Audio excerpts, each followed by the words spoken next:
Wesh les kids!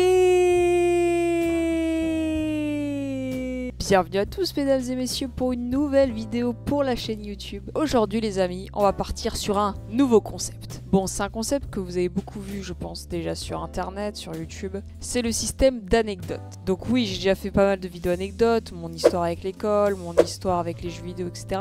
Mais là, ça va être différent. En fait, je vais vous raconter 4-5 anecdotes là sur cette vidéo. Et parmi ces 4-5 anecdotes, il y en a 4 vraies et une fausse. Donc voilà, c'est repris un petit peu des concepts. Mastu l'a fait, Hugo Posé également. Bref, des tas de youtubeurs l'ont déjà fait. Je pense que sur la plateforme YouTube, les gars, je suis le dernier à le faire. Mais je me suis dit que ça pourrait être rigolo. Bien sûr, l'anecdote fausse, je vous la dirai à la fin de la vidéo. Mais essaye de jouer le jeu réellement. Et tu vas d'écrire dans les commentaires avant que la vidéo se termine laquelle tu penses est fausse. Bon voilà, j'ai parlé du concept. Je pense qu'on est parti. Avant que la vidéo commence, si tu veux plus de vidéos de ce type, n'hésite pas à t'abonner, lâcher le petit commentaire, à activer la petite cloche et à mettre le petit pouce bleu. Et puis on est parti directement pour la première anecdote.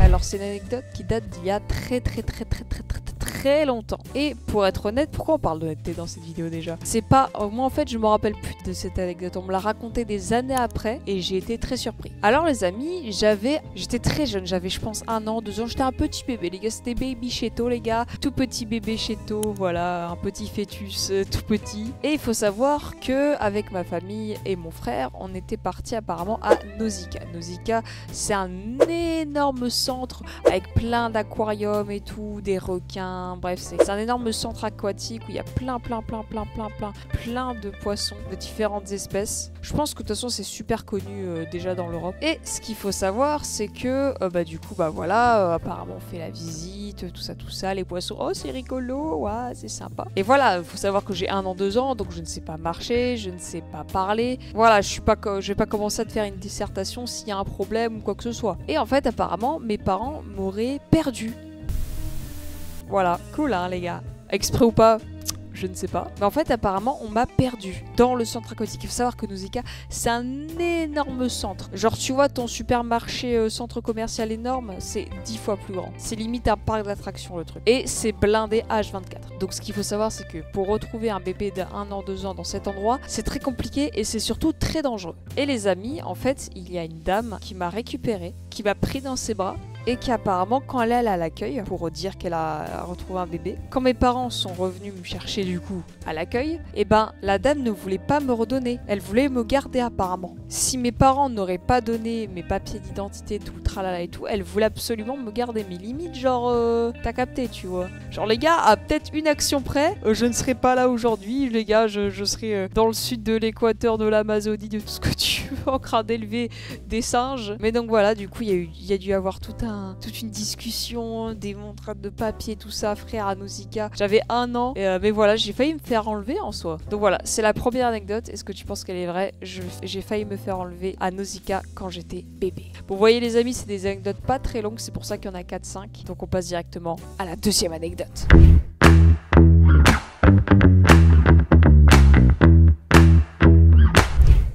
Tu as bien vu le titre. Ah, tu as l'impression à travers ce beau et doux visage de bébé, mais derrière je suis un monstre maléfique, le démon ancestral, le diable absolu. Alors faut savoir les amis que ma cousine, j'invitais beaucoup quand j'étais petit à la maison, tout ça. On avait une belle maison avec un beau jardin, tout ça. Et faut savoir que j'aimais bien me chamailler avec elle, voilà. J'aimais bien lui faire des petites blagues, des petits coups de tralala, tout ça. Et moi dans mon jardin, faut savoir que j'avais... Alors, je ne sais pas comment ça s'appelle, mais c'est genre une sorte de buisson, vous allez voir, je vous mettrai une petite photo au montage. Une sorte de buisson avec des toutes petites pommes rouges, très rouges, tu vois. Genre on dirait des pommes très sucrées, tu vois. Mais elles sont petites, je vois à la taille d'une tomate cerise, mais à la forme d'une pomme et à la texture d'une pomme, tu vois, assez dur. Et tu vois, voilà, on passe l'après-midi avec ma cousine, on joue à la balançoire, il fait beau, il fait chaud, que le monde le peuple. Une après-midi qui, on n'aurait jamais pensé qu'elle se finira à l'hôpital. Hein? Quoi? Qui a entendu quoi? Et du coup, moi je vois ce pommier entre guillemets et je me dis bah tiens c'est l'heure du goûter, pourquoi pas lui faire manger un petit peu de ceci afin qu'elle soit alimentée suffisamment pour continuer nos activités. Sauf que réellement, hein, on avait 8 ans, je n'étais pas au courant, moi je pensais vraiment que c'était des pommes, des petites pommes, tu vois, j'avais jamais mangé, mais j'avais pas trop confiance parce que j'avais jamais mangé, donc je voulais la faire tester avant. Mais je ne savais pas du tout que c'était nocif pour la santé, que c'était du poison. Du coup je lui dis hey, tu t'apprêtes pas une petite pomme là?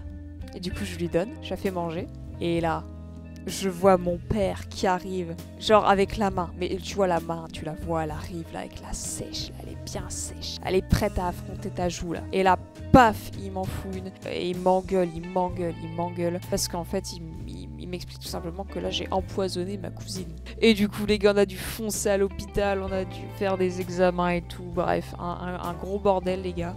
Mais moi, j'étais pas au courant. Moi, j'étais en mode, oh, mais les gars, à la fin et tout, je lui propose une petite pomme, je suis gentleman, je suis gentil, quoi. Mais non, en fait, j'ai essayé de l'empoisonner.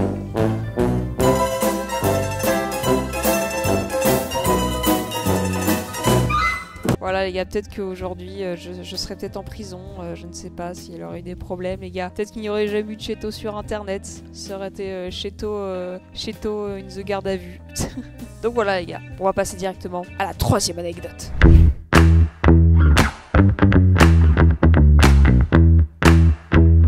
Alors les amis, là on était partis sur 2 anecdotes assez anciennes, voilà, 1 an, 2 ans, 7, 8 ans. Là on va partir sur une anecdote de 2022. Oh, actualité! Et en plus là je vais pouvoir l'illustrer avec pas mal de photos. Donc les amis, il faut savoir qu'en août 2022, je suis partie à La Réunion. La Réunion, très très belle. Vive la France, c'est notre outre-mer. C'est une île, franchement, je suis tombée amoureux. Les gens sont gentils, chill, détente. Tu vois, on m'a expliqué, les Réunionnais travaillent, ils font le même boulot que nous les Français Europe, tu vois, mais beaucoup plus chill et ça marche 10 fois mieux. Comme quoi, l'énervement, le stress, ça ne fait pas la réussite, les amis. Wow, on est sur une vidéo de philosophie ou d'anecdotes vraies ou fausses là? Et ce qu'il faut savoir, c'est que du coup, pendant ce séjour, je suis allée visiter des grottes de lave. Alors, des grottes de lave, en fait, c'est des grottes qui se sont formées il y a des années, avec de l'ancienne lave. Et donc, voilà, excursion et tout. On descend dans les profondeurs, on met tout l'équipement nécessaire parce que c'est assez dangereux en soi. Je vous jure, l'endroit, on aurait dit le monde à l'envers dans Stranger Things, mon frérot. Vraiment, je vous montre quelques petites photos, les gars. C'était un délire. Que ce soit les pierres, le plafond et tout, c'était magnifique. Et moi, curieux comme je suis, vous connaissez la petite puce là, la petite pile électrique. Et ben, on était avec un groupe de 15 personnes, un truc comme ça. Et voilà, il devait préciser parce que c'est quand même un labyrinthe le truc. Tu te perds. Et là et là-bas, tu vois quand il fait noir, mais genre vraiment c'est le noir absolu. Et je pense qu'il y a très peu d'endroits dans le monde où tu peux connaître le noir absolu. Tu vois, dans ta chambre, il y a toujours une petite merde de lumière qui te fait chier.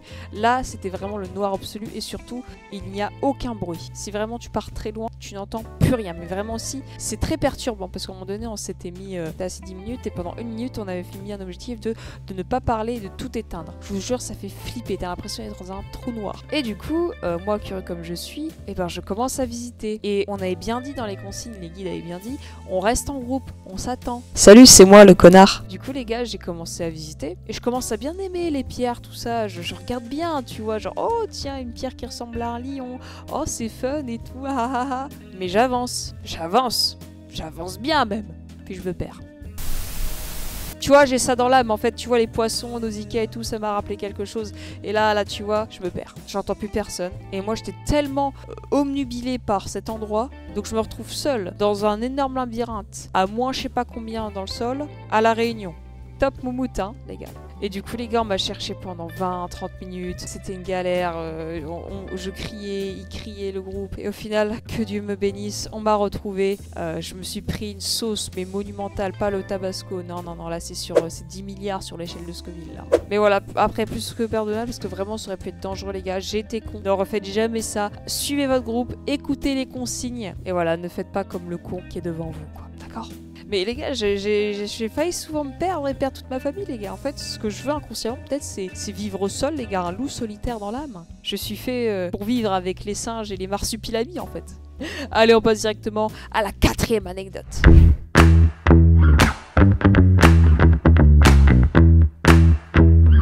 Ah, je vous jure les gars, vous en découvrez avec cette vidéo, hein. Vous pensez vraiment que je suis quelqu'un, que je suis un saint, un petit ange les amis, mais non, avec ce genre de vidéos, avec ce genre de concept les amis, vous allez en découvrir davantage sur moi, je vous le dis. Préparez votre ceinture. Donc les amis, faut savoir que moi, grand fan de jeux vidéo depuis tout petit, je pense pas que je dois vous le répéter, je pense que vous êtes déjà assez au courant. Et en 2012 ou 2013, étant grand consommateur de la Xbox 360 où j'ai passé quasi toute ma primaire sur cette console, la Xbox One sort.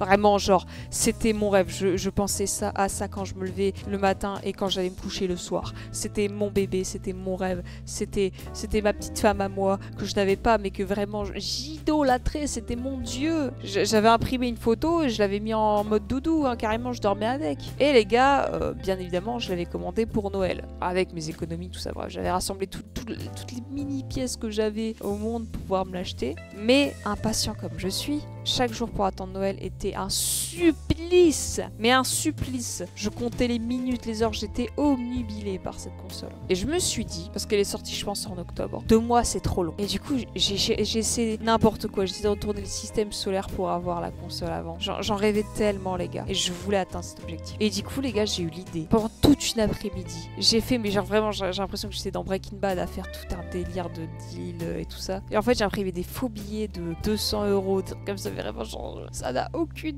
genre c'est pas du tout safe. Et genre les gars, j'ai imprimé des billets, j'ai essayé de les rendre parfaitement pour qu'ils soient bien collés recto verso, mettre une sorte de des petits effets pour que ça fasse vraiment comme les billets et tout, tu vois. Mais genre dans ma tête je me suis vraiment dit, je vais à la Micromania, je vais donner ces billets et hop, je repars avec la console et l'illico presto. Genre le monde est merveilleux, on chie des arcs-en-ciel, on pète des fleurs. Du coup je commence à préparer tout mon tralala, tout ça. Et le soir, quand je rentre, parce que j'étais chez mes grands-parents, c'était un mercredi après-midi, je me rappelle très bien. Je montre à mon père ses billets.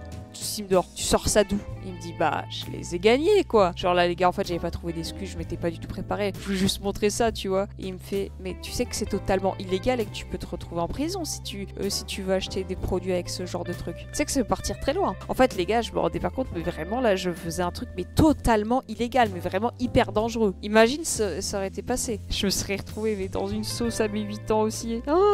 Oh, les gars, je vous le dis, on n'est pas passé loin. Et franchement, il y a beaucoup de fois où j'ai failli me retrouver en tôle, les gars. Je serais en maison d'éducation pour les enfants, les gars, où là, on les frappe avec des règles. Mais je la voulais tellement, cette console, les gars, j'aurais tout fait pour l'avoir. Donc au final, heureusement que mon père a pu me rattraper et on a pu correctionner le tout avant que ça n'arrive. Mais imagine, les gars, le vendeur, la tête qu'il aurait fait si vraiment j'aurais été à fond et j'aurais montré mes faux billets de merde avec de la colle UU. Oh putain. Donc voilà. Et ben les amis, on va passer directement à la dernière anecdote de cette vidéo. C'est parti.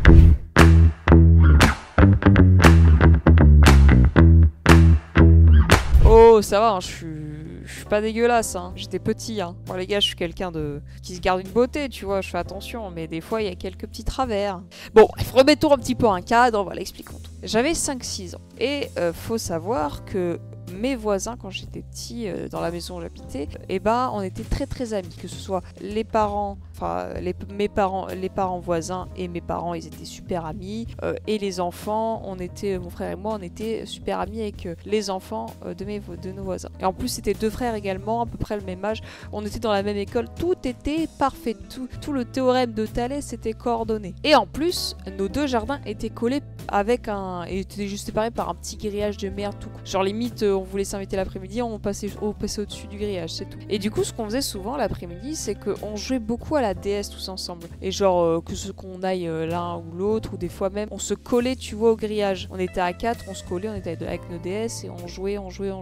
Donc voilà, on passait des après-midi entières à jouer aux jeux vidéo, à la DS, à Mario et Sonic et les Jeux Olympiques, Super Mario Bros, Mario Kart en local, tout ça, bref, des délires incroyables. Et voilà, une après-midi, tout ça, on joue à Mario, Sonic, il faut que je vous montre une vidéo, une photo, Mario, Sonic, les Jeux Olympiques d'hiver, je ne sais plus, je sais que c'était ce jeu-là. Et voilà, du coup, il y a tout un système de compétition, voilà, un système de classement, concours d'ego, un peu t'as capté, et quand on est jeune, oh, il y en a de l'ego dans ce genre de truc. Et moi, je pense, si vous avez vu ma vidéo, mon histoire avec les jeux vidéo, je la mets juste ici.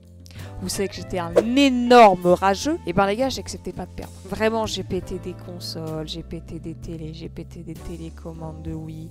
J'étais mais... Et une après-midi, on jouait à ça, et je perds. Et je ne sais pas ce qui s'est passé dans mon esprit, dans ma tête, les gars. Il se passe beaucoup de choses. Je suis tellement énervée que je me mets à baisser mon pantalon et à pisser dans le jardin de mes voisins. Tranquille.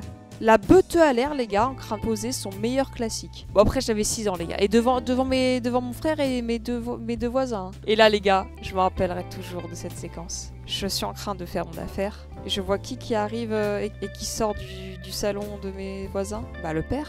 Et vraiment, il arrive comme ça. Là. Genre, je comprends sa réaction, genre, d'où tu te dis, tiens, je vais aller dehors et je vais potentiellement retrouver mon voisin en train de pisser dans mon jardin. Et du coup, bah là, je me suis fait engueuler, que ce soit par le père de mes voisins et mon père également. Je me suis pris la double sauce, plus giga honte, giga gêne. C'était, voilà, très sympa au final. Et donc voilà, pour résumer, qu'en fait, j'étais tellement pris de ma rage que j'ai pissé dans le jardin de mes voisins. Et ça m'a suivi pendant longtemps, on en a parlé à l'école. Parce qu'en plus, c'était une petite école de quartier, donc voilà, tout le monde a su. J'étais le pisseur de jardin. Voilà, hier, un super statut, génial. Et donc voilà. Bon, les amis, je vous ai raconté du coup mes 5 petites anecdotes. Laquelle tu penses elle est fausse? La première, la fois où j'ai failli me faire abandonner à Nausicaa. La deuxième, où j'ai empoisonné ma cousine, on a dû se retrouver à l'hôpital pour une petite pomme. La fois où je me suis perdue dans une grotte de lave à La Réunion. La fois où j'ai voulu arnaquer un putain de magasin pour avoir une console à 500 balles avec des faux billets. Ou le jour où j'ai pissé dans le jardin de mes voisins. Alors attention, l'anecdote qui était fausse était la troisième, mesdames et messieurs. Eh oui, peut-être que ça... Je pense pas qu'il y en ait beaucoup qui l'aient retrouvé.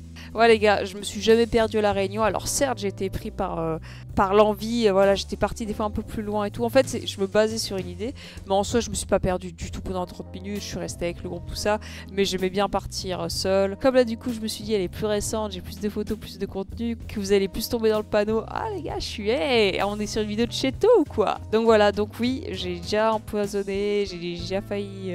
me faire abandonner quand à Nausicaa. J'ai failli payer avec des billets des faux billets pour une console. Et j'ai bien pissé dans le jardin de mes voisins. Et je sais pas si mes voisins, je les connais plus du tout, je les vois plus du tout, s'ils s'en rappelleraient. Bah voilà les amis, en tout cas c'est la fin de cette vidéo. Si tu as apprécié, n'hésite pas à t'abonner, lâcher le petit commentaire si tu veux plus de vidéos de ce genre, lâcher le petit pouce bleu.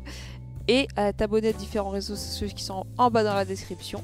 Et moi je te retrouve très bientôt pour une prochaine vidéo sur YouTube. Des bisous!